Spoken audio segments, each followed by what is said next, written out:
Nobody expected him to be this great, this productive, this kind of a finisher. It's absolutely phenomenal. And I'll say it again.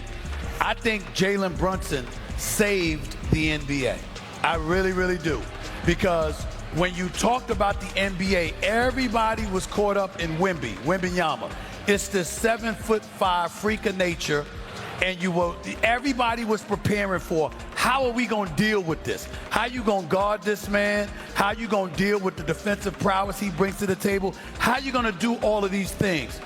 And Jalen Brunson, the 6'1" Jalen Brunson, showed up on the court and was the biggest dude on the court. It wasn't Wemby, it was him when it really, really counted. And because of that, what happens is, and that's why he's deserving best male athlete, all of the accolades that he got at the ESPYs, he deserved every one of those awards. And here's the reason why. Because when you look at him, now you get to look at Ant-Man. Now you get to look at him, and it could be Donovan Mitchell, it could be anybody else, and you're like, what's your excuse? How come you can't get it done? Jalen Brunson stepped out on the court and got it done.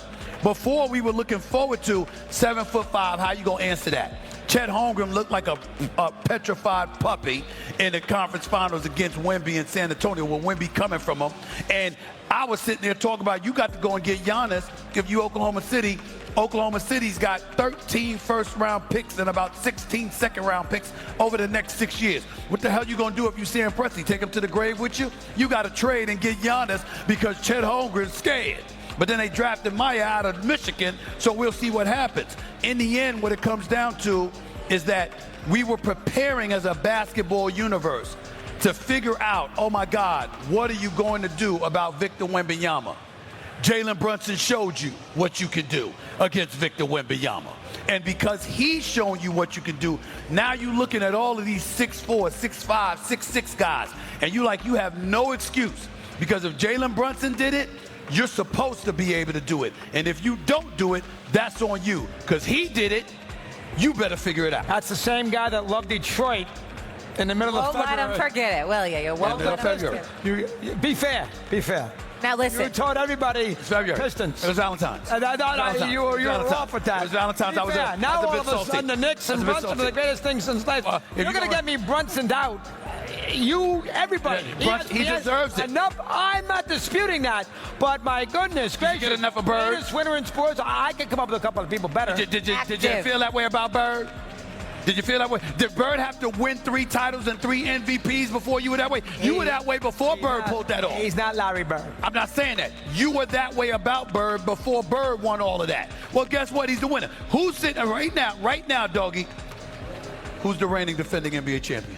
The Knicks are. Who's the reigning defending NBA Finals MVP? All right. Who's the Conference Finals MVP? Who was the guy that came right James Harden. Take it easy. Who was the guy that came on here on this show when the Knicks had the NBA Cup and said, please, it means nothing. Show me when they really win. We all said that. When they won the real. I did that. I did that. No, when you said, call me when they won the real one. Well, they won the real one. I'm calling.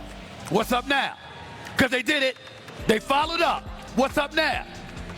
Thank you very much. Nothing to say. Thank you very much. Nothing You got nothing to say. I am going to root like hell for the Sixers now, right? That's all I do. Hey, listen, all I know is this. Until another champion is crowned, the New York Knicks are the reigning, defending NBA champions. That doesn't just apply to now. It applies from October through April into May, and I think the Knicks will still be playing, so May into June. We get to call them the reigning, defending NBA champions until their season is over. And their season ain't ending before May. So guess what? At least until next May, the New York Knicks are the reigning, defending NBA champions. Live with it, baby. No one in the city's going to let anyone forget that, right? Go New York, go New York, go! There it is. All right, coming up here on First Take, NFL players voted that Lamar Jackson dropped from the second best player in the NFL to, get this, the 69th best player in the National Football League. Ridiculous. I mean, it is ridiculous. We'll react to it next. He spoke with Rich Kleinman, and here's what he had to say. I heard Warriors, I heard Philly, Miami, This guy just told me to come to the Yankees. People were like, hurry up and make a damn decision, Brian. It's like, okay, it's not just about the team. So many other factors that I'm, factoring in right now on what, not only best fit me as a player, what best fit me as a person, what best fit me as what my happiness, and also with my family as well. So there's a lot of, won't hold you guys up for too much longer. All right, those were things said, and he did say at the end, I won't hold you guys up much longer. We bring in our NBA experts, Brian Windhorst and Tim McMahon. Tim, we start with you. Of all the things that LeBron said yesterday, which was most compelling? Howdy, partners. When he was talking about picking his final destination, he first said, for maybe the last few years of my career. Then he said maybe 2, maybe 1. But what that told me is LeBron is thinking of this not just as a retirement tour, but potentially as a multi-year situation. And why not? I mean, you look at the guy, if you ignore the gray and the beard, he does not look at all like a guy in his 40s. He's still one of the best athletes in the NBA, much less an all-star caliber player. And if Tom Brady can play into his mid-40s, why not LeBron James? He has defied science, defied even the highest expectations his entire career. He looks like a guy who still has a lot of gas left in the tank. So I found it very interesting that he's thinking of this in a multi-year type of view. Yeah, I think when we all assumed it's a last dance, final chapter, farewell tour like Kareem had way back when.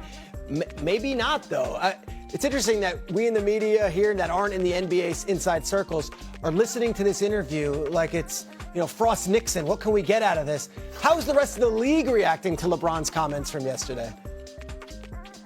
Well, there's such a dearth of information from LeBron. This is, of his free agencies that he's done, this has been the least communicative he and his camp have been. The teams that have pitched him really don't have any information, and no one was actually expecting him to announce a destination yesterday, but they were hoping him to articulate those factors he referenced. He referenced things that he's considering.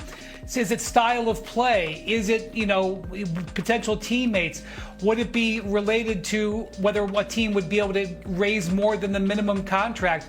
None of that came out, and we're left to really parse the few scraps of information. When I say we, I'm not talking about the media. I'm talking about the teams themselves. Peter, I was in Las Vegas this week. The teams that are recruiting LeBron are asking each other, have you heard anything? Because LeBron has kept all of this so tight, they don't have anything to go on. Tim, I go to you because there's also this league office part of it. Adam Silver had kind of a tongue-in-cheek comment about them not being able to make the schedule, but the league office is in the dark too, right? I mean, yeah, they need to make the schedule. Hey, who's LeBron playing against on Christmas? Where's he opening the season? Little clue here. Wherever LeBron goes, that's going to be a premier team as far as the TV schedule goes. So they're making the schedule makers work a little bit harder. They've probably got to come up with several different alternatives. But I'll tell you a little secret. I don't think LeBron minds being a bit of a pain in the butt for the league office on this. I don't think he minds dragging it out and maximizing the spotlight that's on his decision. All right, Tim, I'm going to stay with you. Why do you view Cleveland as the best destination for LeBron, but Golden State maybe